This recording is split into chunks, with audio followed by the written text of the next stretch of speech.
Hello, Assalamualaikum, selamat pagi para penonton Malaysia hari ini. Anda sedang menonton Malaysia hari ini, tentunya 28 Julai 2023 bersama dengan 10 Muharram. Bersama anda hari ini, saya Sofia dan juga bersama Afad. Ya, bersama dengan saya, Ahmad ataupun Fazli Fuad. Terus bersama dengan anda. Jadi, dari anda semua tidak melupakan kami berdua. Ya, walaupun kami muncul seminggu sekali saja. Okey, apapun, dalam Malaysia hari ini banyak perkongsian yang akan kami bawakan khas untuk anda semua. Sebab hari ini hari Jumaat. Jadi, hari yang cukup sinonim kepada kita sebagai umat Islam. Untuk kaum Adam, kaum lelaki, bersiap sedialah untuk anda pergi ke masjid nanti untuk solat Jumaat. Tetapi apa yang lebih bermakna pada hari ini, pada tanggal 10 Muharram, Sofia, kebiasaannya memang seluruh umat Islam di seluruh dunia menyambut Hari Ashura yang diadakan. Ashura ni dalam bahasa Arab disebut Asyara. Jadi maknanya setiap 10 hari bulan ketika bulan Muharram menyambutlah Hari Ashura pada hari ini. Ya, dan sememangnya kita akan melihat kebanyakan akan berpuasa sunat hari ini. Pada masa sama, hari yang sangat eloklah untuk kita melipat gandakan sedekah kita, kebaikan dan sebagainya. Apapun, semoga hari ini hari yang sangat baik untuk anda semua. Dan kita juga meninjau jugalah bagaimana keadaan cuaca ya. Memandangkan saya tengok ramai yang sebenarnya berada di seluruh Malaysia lah. Sama ada untuk tugasan, untuk bercuti dan sebagainya. Dan kita melihat di sini menunjukkan takat cuaca yang agak ialah baik-baik saja pagi ini. Cerah sahaja dari Kuala Lumpur, Kota Kinabalu, Kangar, Petaling Jaya dan sebagainya. Memang menunjukkan ialah sekurang-kurangnya 26 darjah ke atas pada pagi ini sahaja. Dia mungkin akan berubah cuaca pada tengah hari nanti. Kita kena caknalah dengan perubahannya. Ya, betul lah. Kita walaupun biasalah dah kurang bersiaran, memang satu saja. Janganlah macam tu. Special maksudnya. Kita jarang tu macam kita menyantuni, kita pula excited. Ya, betul. Okey, apa yang kita nak cakap kat sini ya, walaupun setiap hari Malaysia hari ini mengupdate tentang cuaca kan, tapi anda juga kena lihat juga dekat handphone anda masing-masing. Sebab kita kena menggunakan teknologi yang ada dekat handphone kita juga kan. Sebab kita pun kena tahu juga peredaran cuaca macam peredaran zaman pula, perubahan cuaca di tempat-tempat anda. Okey, apa yang menarik juga saya nak kongsikan berkaitan dengan kapal terbang. Kapal terbang Kapal terbang. Sebab ada juga yang viral baru-baru ini di mana ada satu kapal terbang ni yang mendarat ketika isi minyak di lapangan terbang antarabangsa Langkawi. Memang kata orang macam biasa kan kapal terbang kan, tapi apa yang bezanya? Bezanya daripada sudut gambaran kapal terbang itu yang berupa seperti ada orang cakap seperti ikan paus lah, dolphin lah dan sebagainya. Jadi ia menarik minat kita lah untuk pesawat tu sendiri bentuknya seperti ikan paus. Apa nama pesawat tu? Nama pesawat tu dekat sini Super Transporter namanya. Wow. Dalam penerbangan pergi ke Vietnam daripada Chennai, India. Okey, menariklah sebab kita jarang melihat pesawat yang menarik seperti itu. Airbus, Airbus beluga singgah isi minyak di Langkawi. Ini yang rare. Jadi sebutan orang macam paus lah, betul lah. Tu lah, ada yang kata paus, ada dolphin, ada yang kata flowerhorn pun ada.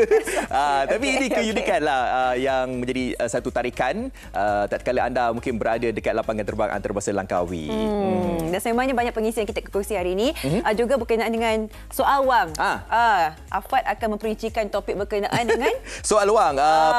Perkongsian pula pendapatan pencen. Pendapatan pencen. Mungkin kita usia 30 hari ni kita akan fikir jugalah. Tak lama lagi kita akan fikir pencen macam mana. Dan bersara ni ada duit ke tidak, kita akan bincangkan. Apa pun kita sementara menyaksikan MHI ni, kita mestilah bersarapan pagi.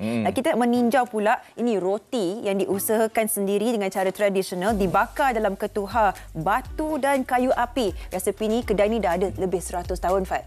Okey, baik. Jom kita saksikan bingkisan ini berkaitan dengan sarapan pagi. Sarapan di mana?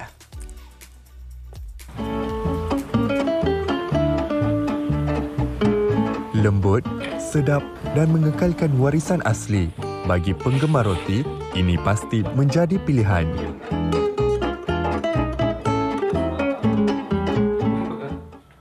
Mokhtar Ahmad Muhammad Taki berusia 61 tahun. Dia satu-satunya pembuat roti bakar yang terkenal di Slim River, Perak. Anak ke-8 daripada 9 adik-beradik ini merupakan generasi ketiga yang meneruskan legasi roti bakar dan masih membakar roti menggunakan ketuhar batu. Mula berkecimpung dalam perniagaan roti bakar pada tahun 1984, Mokhtar telah mengusahakan perniagaan ini lebih 40 tahun. Kilang membuat rotinya pula sudah dijalankan sejak tahun 1912 dan kini berusia lebih 100 tahun. Mokhtar memulakan kerja-kerja membuat dough roti seawal jam 6 pagi. Seperti kelazimannya, bahan asas yang digunakan adalah seperti tepung gandum, gula, margarin, yeast dan air. Setelah diadun sebati dengan menggunakan mesin, dough roti kemudiannya dipindahkan ke atas permukaan rata dan dibiarkan seketika. Setiap hari, dia mampu menghasilkan sebanyak 4 ke 500 pelbagai jenis roti.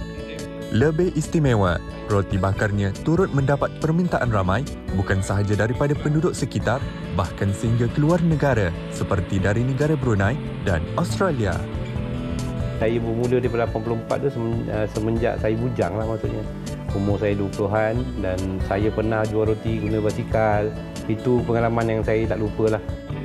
Keunikan roti bakar Mokhtar ialah rotinya dibakar di dalam ketuhar batu yang dipanaskan dengan menggunakan kayu api sehingga melebihi suhu 200 darjah Celsius.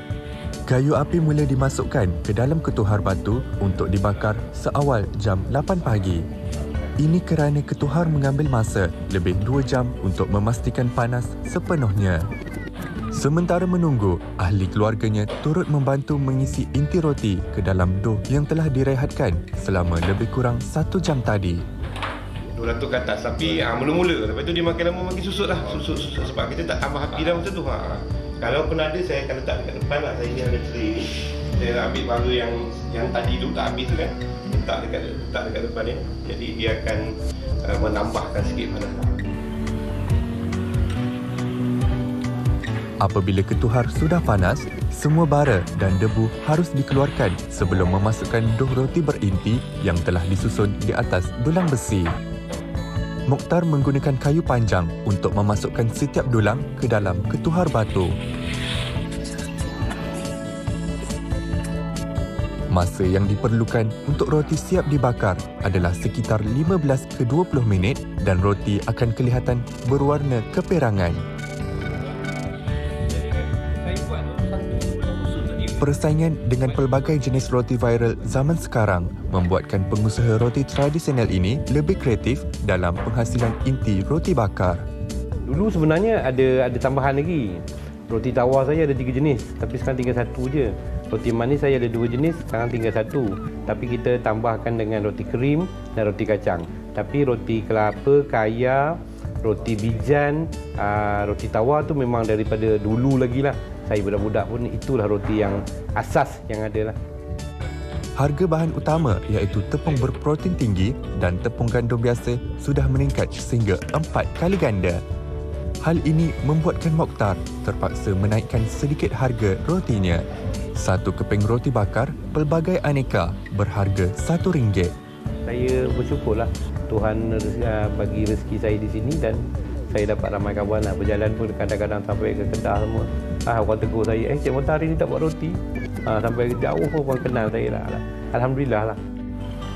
Pelbagai jenis nama turut diberikan oleh pelanggan tetapnya seperti roti babu, roti tapah, roti Bengali dan roti sedap.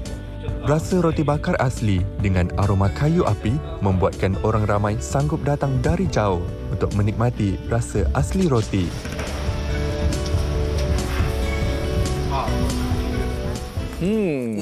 Itu sarapan pagi di Slim River Perak yang wartawan kita Badrul sempat ke sana untuk melihat.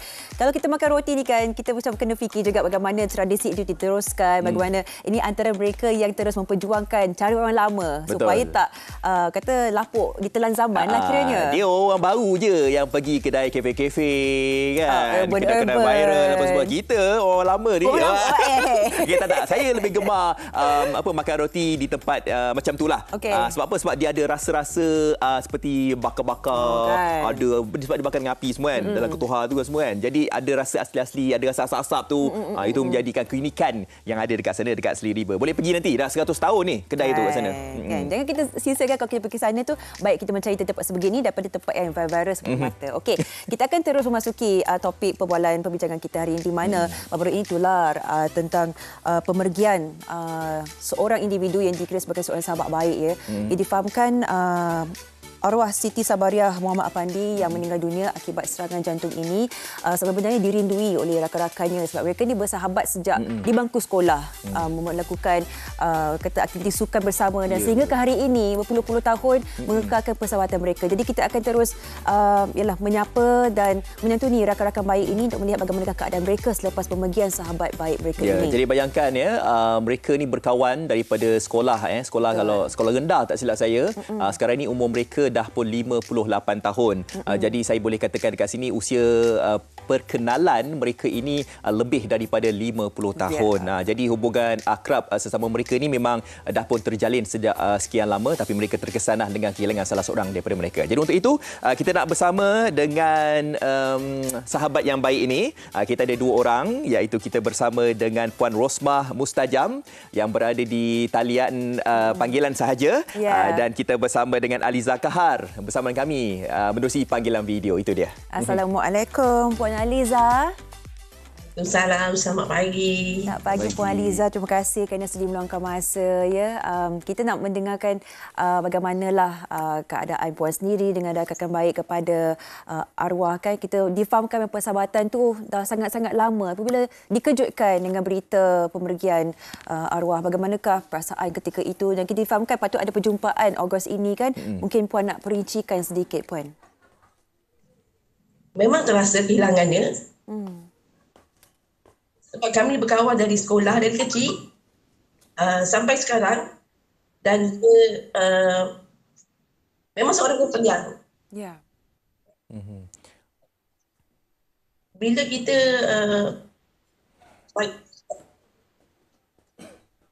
kurangnya dalam 2 minggu ke ataupun seminggu sekali ke, dia akan hubungi kami kawan-kawan.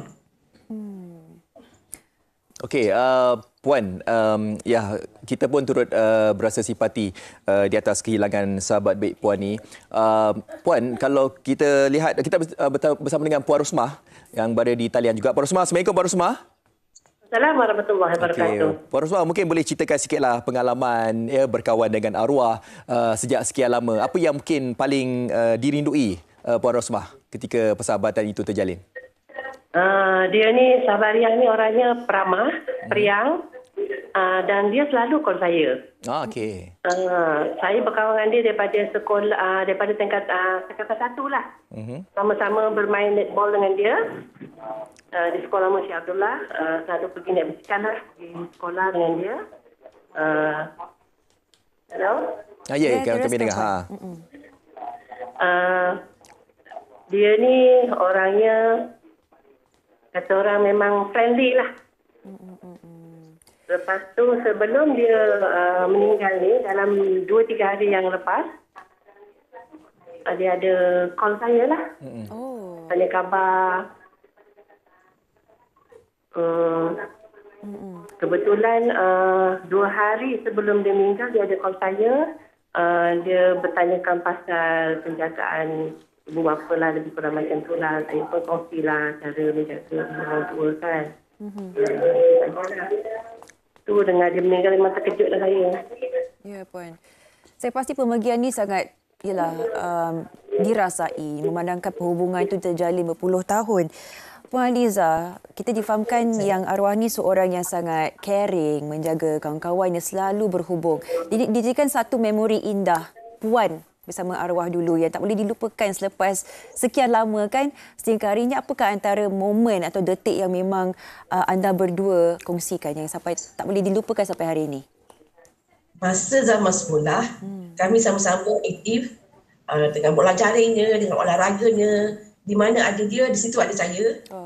Kami sekolah kami ni masa di kampung tu kira hebatlah bola jaring ni. Jadi memang kalau katakan daerah Sabak Penam, daerah Selangor tu memang makanan lah. Masa zaman kami muda-muda dululah. Jadi ada dia, ada saya. Dan sama juga dengan Rosmah dan kawan-kawan yang lain. Dan itu masa zaman sekolah. Bila kami dah dewasa, dah remaja, dah sepatu sekarang. Macam saya dengan Rosmah dan kawan yang lain mungkin di bandar. Dia still di kampung. Tapi dia tak lupa pada kami. Jangan dia tahu kami balik, dia tak tahu. Dia cukup marah. Sebab kami selalu hubungi dia sebab dia yang paling sedap sekali dia punya air tangan dia tapai ubi. Tapai ubi dia tak ada tandingan. Saya belum jumpa lagi sesedap tapai ubi yang dia buat. Dan bila kami balik, bukan saja dia bekalkan dengan tapai ubi, tapi segala hasil kampung yang ada di sekeliling rumah dia. Dia akan mana yang sempat dengan keriangan dia, dengan kekecohan dia, gembira kita jumpa dia. Dan tapai ubi ni jugalah antara menu yang arwah asal dia nak bawa untuk siapkan ketika reunion nanti kan? Ya, betul. Kami memang rindukan tapai ubi dia. Lepas ni memang kami akan terus rindukan tapai ubi dia. Ya. Okey. Belum kumpul lah sesedap tapai ubi. Puan Rosmah mungkin boleh kongsikan tentang perkongsian kasih sebagai seorang sahabat ni, sebab ramai juga di antara kita ni yang ada kawan, tapi kawan tu yang mungkin baru saja kenal ketika di tempat kerja kan. Kiranya perkenalan tu ketika mereka ni dah berjengah usia yang dewasa, baru mereka jumpa kawan. Tapi persahabatan yang dibina Puan Rosmah ni daripada kecil lagi, daripada zaman persekolahan lagi. Jadi apa rahsia hubungan sesama kita sebagai sahabat ni yang boleh mengekalkan hubungan sampailah ke tahap ini? Apa dia? Rahsia dia. Rahsia dia kita selalu call bila balik kampung tu, kena bagi tahu dia. Kalau bagi tahu dia akan datang, dia akan tanya kita, Rosmah, kau nak apa aku carikan? Dia memang rajin bertanam, tanam sayur, tanam ubi. Dia memang niaga tapai ubi. Ruang ni. Tapai ubi dia sedap. Memang manis tapai ubi dia. Kita orang suka. Aryu ni, Aryu yang ketiga sepatutnya. 2 kali Aryu tu dia hadir. Yang ini memang dia dah excited lah nak datang. Dah siap beli hadiah dah untuk kita buat pertukaran hadiah lah masa Aryu nanti. Macam tu lah. Saya pasti setiap kenangan, setiap yang dirindui itu akan terus dirindui para sahabat ini, dan terima kasih meluangkan masa. Mungkin ini antara salah satu intipati yang boleh kita kongsikan. Ialah hidup di dunia ini sementara, tetapi pastinya apa yang kita ingatkan adalah memori, dan juga mungkin satu hari kita akan berjumpa pula bersama rakan kita satu hari nanti. Apapun, kita ucapkan terima kasih kepada Puan Rosmah Mustajam dan juga Puan Aliza Kahar kerana sudi meluangkan masa. Semoga reunion nanti yang akan berlangsung Ogos ini ialah dapat diteruskan dengan satu perasaan rindu terhadap arwah nanti. Okey, terima kasih. Assalamualaikum. Okey, baik. Itu dia persahabatan yang telah pun terjalin. Jadi dalam pada kita ni berduka, tapi ada juga kata-kata yang boleh kita ambil daripada perkongsian tersebut ya. Kita harus membina hubungan sesama kita lah sebagai seorang sahabat ni. Ingat tadi balik-balik kampung, kenalah calling-calling, orang cakap lah kan, bertanyakan kabar, sebab mungkin ada di antara kawan-kawan kita tu yang mungkin sedang dalam keadaan yang sedih, berduka ataupun mereka dalam kesusahan dan sebagainya. Jadi kita sebagai seorang sahabat ni harus menolonglah kawan-kawan kita tu. Alhamdulillah bagi anda yang mempunyai rakan-rakan yang dah terjadi lama persahabatan tu, termasuk Afak pun dia kawan lama kan, lebih 20 tahun. Alhamdulillah. Itu nanti kita jagalah hubungan itu. Tips saya persahabatan dibina tu macam yang disebut tadi tu. Sentiasa berhubung, dan kalau ada masa terluang tu pergilah berjalan-jalan dan sebagainya. Sebab dulu masa bujang, lepas tu berkahwin, dah ada anak, akhirnya berpanjanganlah. Jadi andai kata kalau saya dah tak ada dengan kawan saya nanti, anak itu akan teruskanlah persahabatan tu. Dan ke generasi seterusnya. Kita berehat seketika, sekembalinya akan kita bincang tentang soal wang pendapatan pencen. Bagaimana kita mulakan segalanya di Malaysia hari ini.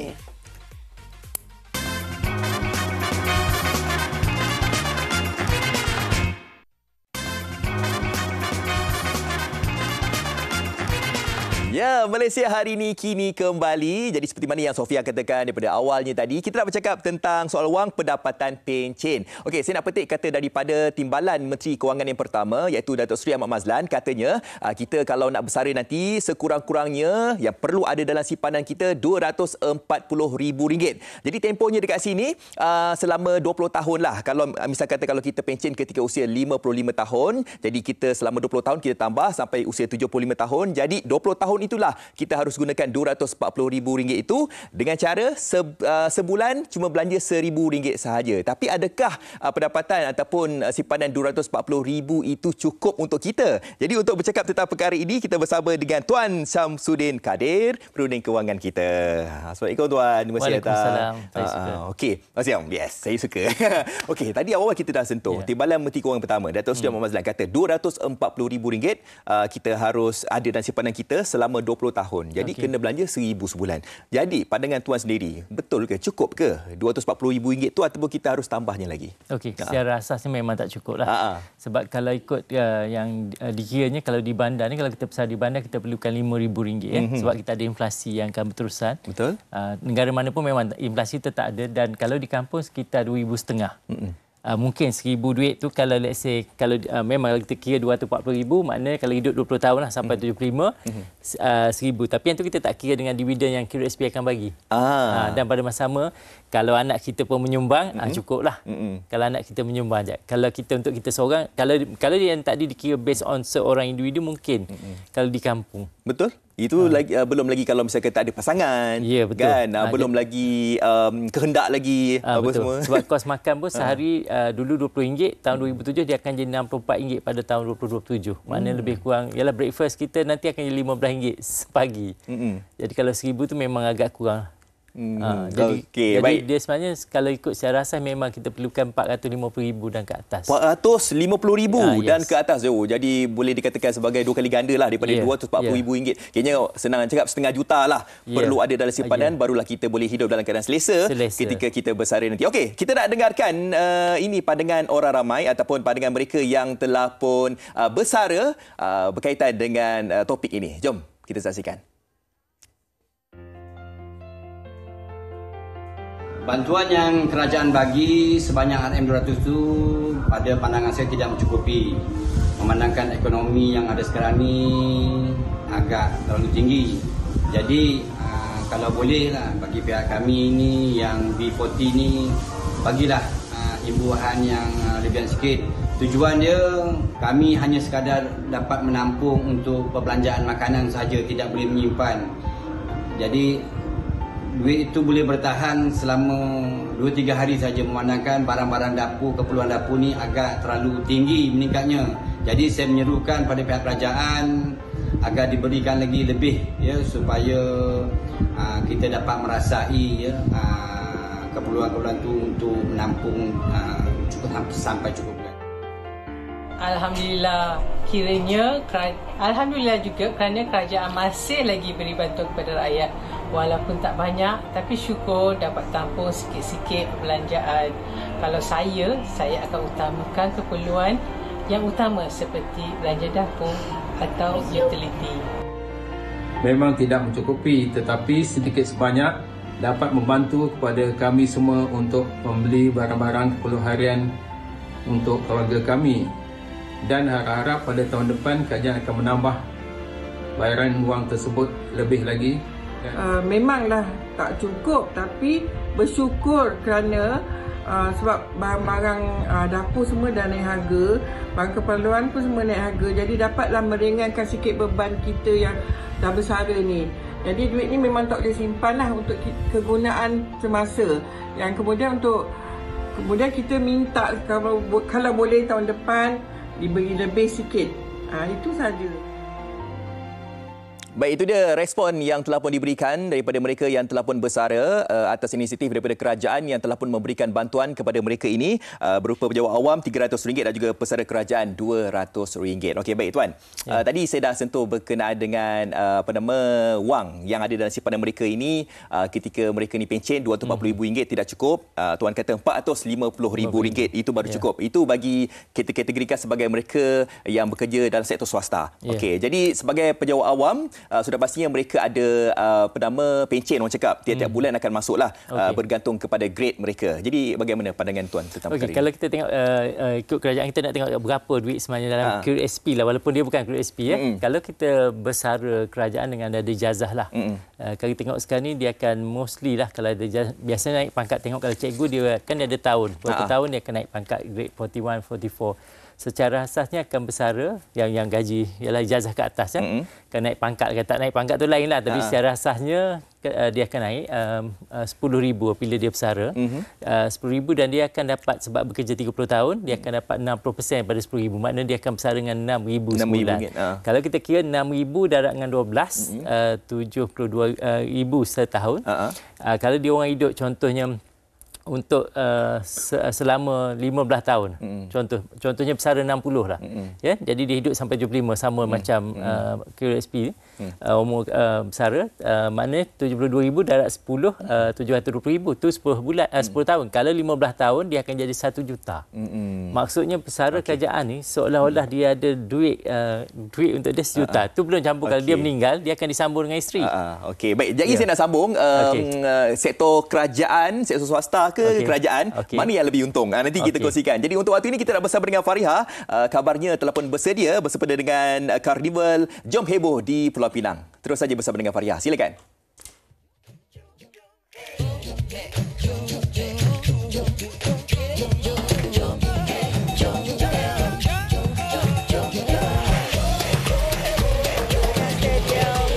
Di Pulau Pinang, Batu Kawan. Assalamualaikum dan salam sejahtera diucapkan buat semua penonton di Malaysia hari ini. Alhamdulillah kita telah bertemu dalam Karnival Jom Heboh berusia 20 tahun yang pastinya yang paling menarik. Kali ini direncahkan oleh Babas. Baik, sekarang ini saya berada di booth Majlis Bandaraya Seberang Jaya. Jadi Seberang Perai, Majlis Perbandaran Seberang Perai. Kali ini saya nak mendekati apakah keunikan yang mereka bawa untuk Karnival Jom Heboh kali ini. Tapi sebelum tu kita nak menjemput dahulu yang berbahagia Datuk Azhar Haji Arsyad. Assalamualaikum. Waalaikumsalam. Datuk Azhar ini merupakan Datuk Bandar MBSP. Baik, sebenarnya kita tahu MBSP adalah satu pihak berkuasa tempatan yang sangat besar di Malaysia dan cukup dikenali di dalam juga luar negara. Banyak sekali inisiatif yang dilakukan, inisiatif pintar, hijau, pelancongan, semuanya ini dilakukan untuk mencapai satu misi yang sangat besar, seberang perai, asas aspirasi kepada bandaraya masa hadapan. Jadi saya nak melihat juga bagaimana Datuk Bandar melihat ini semuanya dilakukan untuk mencapai satu inspirasi yang cukup besar dan memberi impak bukan sahaja kepada seberang perai tetapi secara global, Datuk. Baik, terima kasih Fariha. Terima kasih TV3 kerana mengadakan Jom Heboh di Seberang Perai, khususnya di Batu Kawan ini. Selamat datang semua. Hari ini saya nak highlightkan beberapa perkara saja. Pertamanya seperti yang Fariha sebut tadi, kita memang banyak inisiatif-inisiatif pintar, hijau dan sebagainya. Hari ini kita bercerita sedikit tentang yang berkaitan dengan conservation dan juga tentang hijau, di mana kita akan mengadakan dipanggil Seberang Perai International Conference on Ecotourism and Conservation Efforts.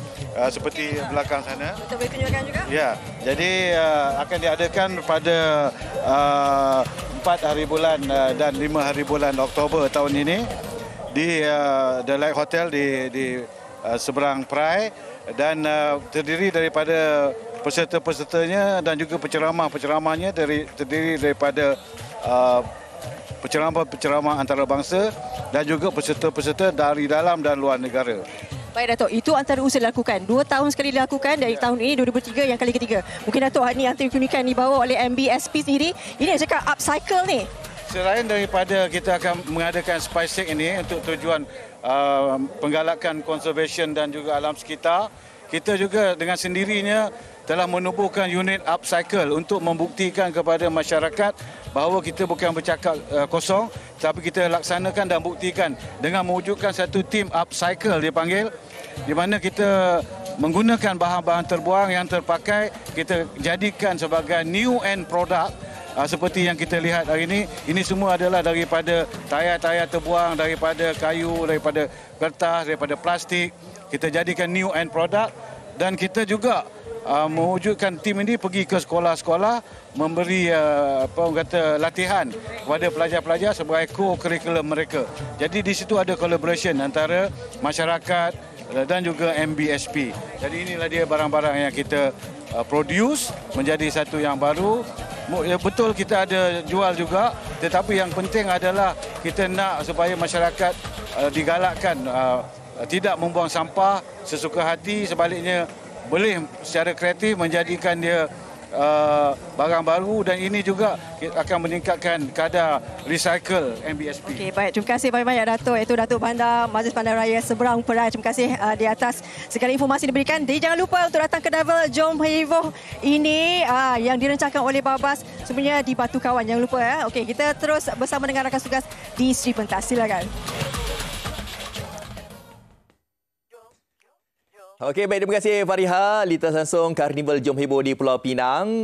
Kalau anda nak jumpa Sofia esok dekat booth 999. Okey, baik, kita dah sambung diskusi kita tentang Jom Heboh pula, tentang dana persaraan kita ni bersama dengan kami sekali lagi Tuan Samsudin Kadir. Okey, sebelum tadi kita bersama dengan Fariha tadi, kita dapat bercakap tentang mana lebih menguntungkan dana persaraan. Anda kata kalau kita ni bekerja sektor swasta ke ataupun kita bekerja dalam sektor kerajaan? Pandangan Tuan. Okey. Kalau di Malaysia ni bekerja di sektor kerajaan lebih menguntungkan sebab secara purata orang ada ijazah dikira sebagai mencapai financial freedom bila bersara. Kalau swasta belum tentu, dan yang ada 240,000 berapa persen je sebab kebanyakan ada 30,000, 50,000, 100,000 sebab, dan kita memerlukan lebih kurang 450,000 untuk dapat 2,500. Tapi kalau bersara kerajaan ada ijazah secara asasnya di zaman ini RM6,000 ke atas. Ada yang bersara lebih pada RM10,000 pun. Tengok gaji kita sekarang. Ada yang bergaji RM24,000 walaupun umur baru 40 lebih.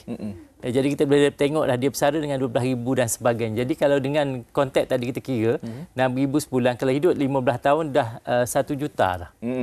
Secara purata saya kira siapa yang jadi contoh pengarah dan sebagainya memang peruntukan duit kaskan untuk dia 2 juta sekurangnya. Kerajaan peruntukkanlah untuk tu. Kalau swasta ni kita tengok jumlahnya ada 240,000, ada yang tak capai. Jadi saya nampak paling bagus adalah kerajaan lah. Kalau skala, kalau nak bagi tu makna kerja swasta 2 mata saya bagi, kerja kerajaan tu 8 mata. Berbanding negara jiran, ada negara jiran kita yang maju juga, kerajaan terpaksa memberi bonus tambahan dan sebagainya untuk menggalakkan rakyat dia bekerja kerajaan. Sebab di sana negara tersebut pakej swasta lebih menarik lah. Di zaman dulu Malaysia pakej swasta adalah menarik. Gaji kerajaan kan rendah dulu. Tapi kalau berbanding sekarang dengan risiko kena buang kerja pun sangat minimum, dan masa PKP kita dapat lihat masa PKP itu kan pekerja kerajaan tak ada dibuang kerja, tapi swasta banyak kehilangan pekerjaan.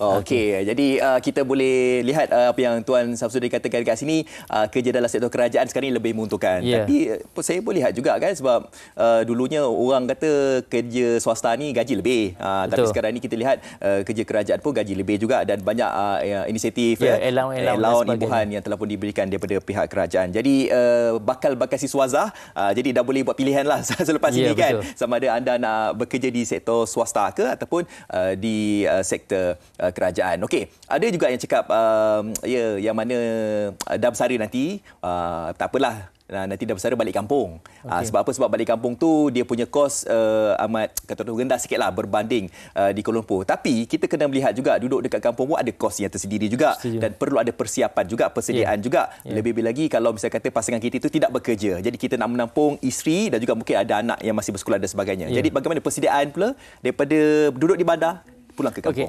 Ada banyak benda. Satunya kos kalau di kampung seperti mana saya kata 2,500 dan apabila kita balik ke kampung, ni ada kes banyak duit persaraan yang dia dapat, dia buat rumah di kampung. Tapi bagi saya, bagi yang nak balik kampung, tanya pasangan kita dulu. Kalau kita meninggal, dia akan duduk lagi tak di kampung tu? Setakat saya buat kursus persaraan, peserta yang datang dengan pasangan tanya masa rehat, terus isteri kata, bang, sebaik saja abang meninggal, lepas habis tali saya balik semula duduk Kuala Lumpur ataupun di bandar. Sebab anak-anak mereka di bandar. Jadi rumah tu akan jadi apa? Bagi saya nak pindah pun, itu pun salah satu benda yang perlu difikirkan terlebih dahulu. Dan satu lagi, bila kita dah duduk lama di tempat kerja kita, pemikiran orang kampung dengan orang bandar lain. Perbualan di surau pun di kedai kopi lain. Kadang-kadang kita tak boleh terima. Saya dapat banyak yang balik kampung, lepas 2-3 tahun balik semula ke bandar. Jadi itu kena buat persiapan mental. Kecuali orang sentiasa balik, yang balik 2 minggu sekali, itu lain. Dia adapt dah dengan dua-dua pemikiran. Jadi bagi saya nak bersara ni tak semestinya kita balik kampung. Kadang-kadang lebih sesuai di tempat yang kita duduk sekarang. Sebab mungkin sekarang ni kelebihan untuk mereka yang bekerja dalam sektor kerajaan ni, mereka duduk sekarang ni rumah-rumah quarters. Kan, rumah quarters. Jadi berkemungkinan mereka juga ada perancangan.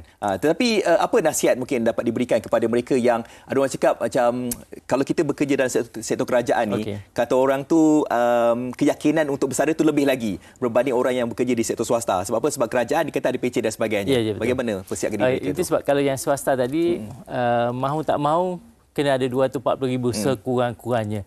Kalau kita tidak ada, seperti mana kata Perdana Menteri sebuah negeri pada hari kemerdekaannya, saya suka. Dia kata, tapi dia guna statement dengan pengiraan dia lah. Tapi kata saya, kalau kita tak ada duit 240,000 dalam dana persaraan, tak kira lalu KSP ke mana-mana, kita akan merempak di negara kita sendiri. Itu kata-kata Presiden, Perdana Menteri sebuah negara. Jadi bagi saya, dan satu lagi, perlu diubah semula dana persaraan swasta swasta untuk pekerja swasta dengan freelance, supaya mereka juga dapat bersara dengan tenang lah.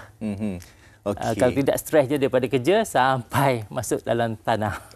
Betul. Okey, persiapan diri mereka yang mungkin dah nak berpencen, kan? Sebab mungkin ada di antara kita yang bila dah berpencen tu, dalam simpanan mereka tu ada ratus-ratus ribu. Mungkin mereka rasa, oh tak apa, duit dalam akaun ni banyak, kan? Tapi mereka tak tahu, lama-kelamaan duit tu akan susut. Andai kata kalau mereka ni tidak melakukan sesuatu, mereka tidak ada tabung simpanan, mereka tidak melakukan kerja tambahan selepas bersara, jadi apa pandangan tuan? Okey, tengok diri kita masa muda ni atau masa umur 40 dan sebagainya, kita ada duit simpanan tak? 10,000 yang kita simpan sendiri. Kalau tak ada, duit kita dalam QSP ataupun yang lamsam tu akan habis dalam masa 3 tahun. Ya, maksudnya kalau jenis kita ni tak kacau duit dalam persaraan, kita ada duit lain. Itu orang ni akan selamat insya-Allah sampai ke meninggal dunia. Tapi kalau kita sekarang tak ada mengharapkan duit persaraan, sebolehnya tukar dalam bentuk lain, bentuk hartanah ke, kita kutip sewa je. So sewa tu akan jadi pencen. Duit tu kena tukar. Kalau tak tukar memang habis. Habislah, kan? Itu salah satu benda yang perlu dibuat, dan juga kira terus berapa duit kita ada, dan kalau boleh ambil skim yang QSP bayar bulanan kat kita. Macam pencen, jangan lamsam. Dan jangan masuk mana-mana pelaburan, ya. Umur kita ni kalau masa muda kita tak pernah buat bisnes, jangan buatlah dengan duit ratus ribu, puluhan ribu. Sebab bila kita buat keluar duit EPF ni, sebenarnya orang kat luar sana boleh nampak kita ni baru keluar duit EPF tak. Sebab masa kita keluar duit ATM, lain body kita. Sebab body yang masih makan gaji ni, cuba tengok 28 bulan ni, kalau hari ni kita tengok, orang keluar dia akan gini sikit badan ke ATM. Kalau masa tengah bulan dia akan rapat ke ni. Sebab tak nak bagi orang belakang tengok. Orang yang pencen dia akan pusing seluas-luasnya. Kadang-kadang dek tolong tekan ni, pakcik tak tahu nak suruh tengok duit ada 400,000, 200,000. Itu pernah saya kena. Dia tunjuk dia akan setayang-tayangnya. Sebab orang ada duit banyak, dia rasa inilah kali pertama ada duit ratus ribu dalam akaun. Betul. Ini berhati-hati. Dan ada kes isteri minta telefon masa bekerja, duit handphone harga 1,000 suami tak bagi. Tapi apabila suami pencen, kau nak handphone apa? Ambil 3,000 seorang dia bagi. Sebab duit dah bila ratus ribu, kita akan rasa lah 300,000 ni sikit je. Itu sebab ada seorang pesara, 6 bulan dia tidur, dia bangun berpeluh badan. Dia terkejut sebab duit dia dalam QSP yang sepatutnya dia kira sampai dia mati pun tak habis, habis dalam masa 6 bulan. Nampak? Dia bangun 6 bulan tu bukan berpeluh kerana demam. Dia pergi hospital ingat cek jantung, cek semua ada. Cek ATM, duit dia dah tak cukup dah. Ya, okey. Jadi nampak tak dekat sini, duit tu sebenarnya memang tak pernah cukup. Kan? Jadi kita ambil apa yang Tuan Samsudin katakan tadi, 240,000 tu memang tak cukup. Kita harus gandakan duit kita tu menjadi RM450,000 sekurang-kurangnya. Itu dengan syarat tak ada penyakit. Betul. Tak ada penyakit, betul. Mana kecil manis, darah tinggi, tak adalah. Kalau ada yang tu, lagilah. Lagilah, kan. Jadi kita kena siapkan diri kita lah nanti. Baik, terima kasih Tuan Samsudin Kadir bercakap tentang dana persaraan kita ni. Jadi anda kata kalau anda yang mana mungkin nak berpencen tu kena berpada-padalah. Sebab apa? Sebab kita ni jangan jadi seperti generasi yang consumer sangatlah, kan. Sebab nak itu, nak ini, kan. Jadi kita kena ada satu perasaan untuk menjadi generasi saver in future, kan, untuk kita ada kita punya simpanan dalam persaraan kita nanti. Okey, jadi dalam soal wang seperti biasalah kita nak kongsikan juga kepada anda semua berkenaan dengan kadar pertukaran wang asing. Okey, jadi untuk 100 Japanese yen bersamaan dengan 3.27 sen, $1 Singapura bersamaan dengan RM3.39, RM100 Indonesia bersamaan dengan 0.030, 100 baht Thailand bersamaan dengan RM13.18, $1 Amerika bersamaan dengan RM4.55. Okey, untuk kita lihat pula bursa Malaysia,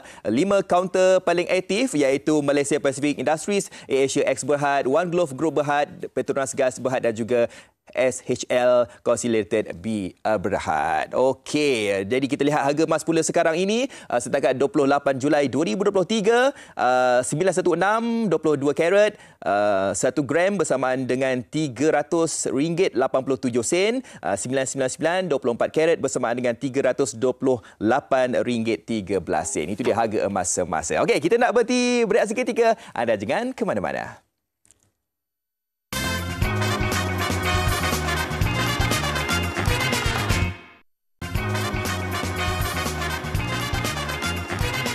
MHI kini kembali, kita terus saja nak bercakap tentang peluang infak dan juga wakaf kepada pembinaan Masjid Kota Warisan di Sepang, Selangor. Untuk itu kita terus saja kita bersama dengan Ustaz Abdul Muhaimin Datuk Sheikh Roslan, AJK Promosi Jawatankuasa Pembinaan Masjid berkenan. Assalamualaikum Ustaz. Assalamualaikum warahmatullahi. Okey, mungkin Ustaz boleh kongsikan yang pertama ni tentang status terkini pelaksanaan pembinaan projek itu. Silakan. Bismillahirrahmanirrahim. Assalamualaikum warahmatullahi wabarakatuh. Terima kasih Tuan Fazli. Ibu-ibu, ayah-ayah sidang penonton Malaysia hari ini yang dirahmati Allah Subhanahu wa taala. Kita bertemu pada hari yang mulia, hari Jumaat pada tarikh keramat 10 Muharram 1445 Hijriah. Seperti yang dimaklumkan, kita bersama dalam usaha infak dan wakaf bagi pembinaan Masjid Kota Warisan Sepang, Selangor. Untuk makluman para penonton, Kota Warisan adalah kawasan yang sedang rancak membangun dengan 32,000 penduduk yang 90%-nya beragama Islam. Tetapi sayangnya, setelah 20 tahun wujudnya penempatan di Kota Warisan, masih belum terbina masjid dan surau Jumaat di Kota Warisan pada hari ini sudah tidak mampu menampung keperluan jemaah dari semasa ke semasa. Oleh itu, bermula pada tahun 2022, kita telah mendapat kelulusan Jabatan Agama Islam Selangor dan Perbadanan Wakaf Selangor bagi usaha untuk membuat kutipan bagi pembinaan Masjid Kota Warisan. Okey. Jadi bagaimana apa mungkin strategi dan juga pelaksanaan untuk meningkatkan dana kutipan dan berapakah keseluruhan dana yang diperlukan dalam pembinaan masjid ini? Baik. Pada ketika ini kita telah mendapat kutipan sekitar 4.4 juta dan kos pembinaan masjid ini adalah RM25 juta. Jadi antara usaha dan strategi pihak Jawatankuasa Pembinaan, kita membuat kutipan setiap hari Jumaat dari masjid ke masjid di seluruh Selangor dengan jumlah kutipan RM5,000 ke RM10,000 sebulan. Jadi melihat kepada graf kutipan ini, kami sangat-sangat memerlukan sokongan dan bantuan infak daripada penonton sekalian, para penonton MHI yang dermawan. Oleh itu, ada 4 kaedah mudah untuk menyumbang. Yang pertama, transfer online pada nombor akaun yang tertera di kaca TV, boleh ambil gambar, simpanan dan sebagainya. Dan kita juga ada scan QR code yang lebih praktikal. Dan yang ketiga, kita juga menerima cek dan bank draft. Dan yang keempat, kita mengalu-alukan kedatangan ke pejabat pengurusan Masjid Kota Warisan yang terletak di short lot betul-betul berhadapan Surau Al-Hijrah Kota Warisan.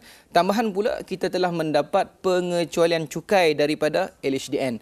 InsyaAllah, 6 bulan, 5 bulan berbaki tahun 2023, pihak AJK menyasarkan 50% kutipan dari kos anggaran berjumlah RM12.5 juta supaya kita boleh mulakan pembinaan pada penghujung 2023 insya-Allah. Insya-Allah. Okey. Jadi Ustaz boleh kongsikan juga tentang kebaikannya. Andai kata kalau kita ni berinfak dan juga berwakaf khususnya untuk pembinaan masjid ini, Ustaz.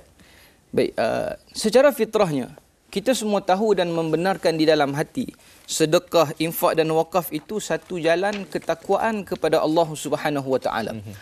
Tapi persoalannya, sedekah macam manakah yang paling baik? Maka di sana dalam sebuah hadis yang diriwayatkan oleh Sayyidina Abu Hurairah radhiyallahu taala anhu, beliau berkata, "Ja'a rajulun ila Nabi sallallahu alaihi wasallam, ya Rasul, faqala ya Rasulullah, ayu sadaqah a'zamu ajrah?"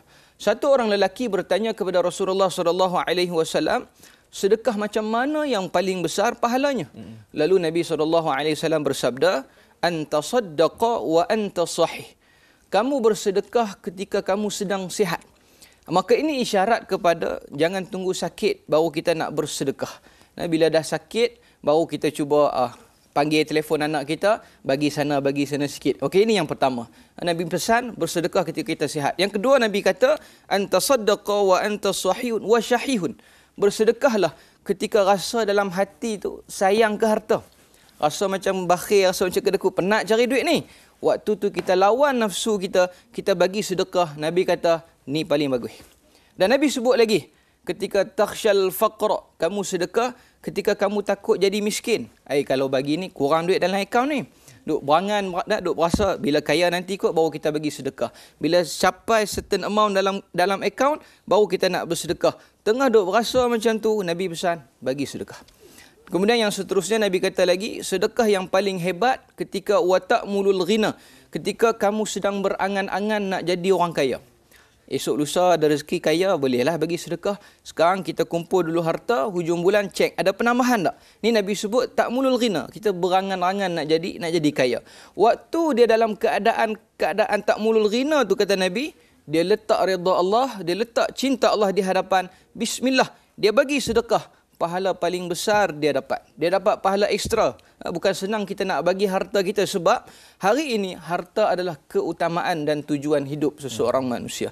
Dan pesan-pesan Nabi SAW ini perlu kita berikan perhatian supaya kita tidak termasuk di kalangan orang-orang yang rugi. Kerana bersedekah ini sebenarnya satu manifestasi keimanan kepada Allah Subhanahu Wa Taala yang dibuktikan dengan perlakuan anggota badan kita. Inilah pembuktian keimanan kita kepada Allah Subhanahu Wa Taala. Hakikatnya apabila kita bersedekah untuk pembinaan masjid Kota Warisan, bukan untuk masjid, tetapi yang menyambut sedekah kita ini adalah Allah Subhanahu Wa Taala. InsyaAllah. Okey, baik Ustaz, kita ada 10 saat ni. Mungkin Ustaz boleh kongsikan pesanan terakhir dan juga bagaimana caranya untuk mereka nak infak. Silakan. Baik, insyaAllah usaha pembinaan Masjid Kota Warisan ini telah bermula hujung 2021 lagi. Para AJK konsisten berusaha untuk merealisasikan pembinaan masjid kerana optimis dengan sokongan dan dokongan para penonton sekalian. InsyaAllah ambil peluang bersempena hari Jumaat di hari Ashura ini, moga-moga ia menjadi asbab keredaan Allah Subhanahu Wa Taala untuk kita semua. Jadi ambil nombor akaun yang tertera di kaca TV, screenshot dan simpan untuk kegunaan di masa akan datang. InsyaAllah. Jadi semoga dipermudahkan segala urusan dalam pembinaan masjid ini nanti. Baik, terima kasih Ustaz. Okey, kita bersama dengan Ustaz Abdul Muhaimin Datuk Syekh Roslan. Okey, kita nak bersama dengan Sofia untuk wara-wara berkaitan dengan sambutan Hari Pengguna Bahasaan, tapi kita berhenti berehat seketika.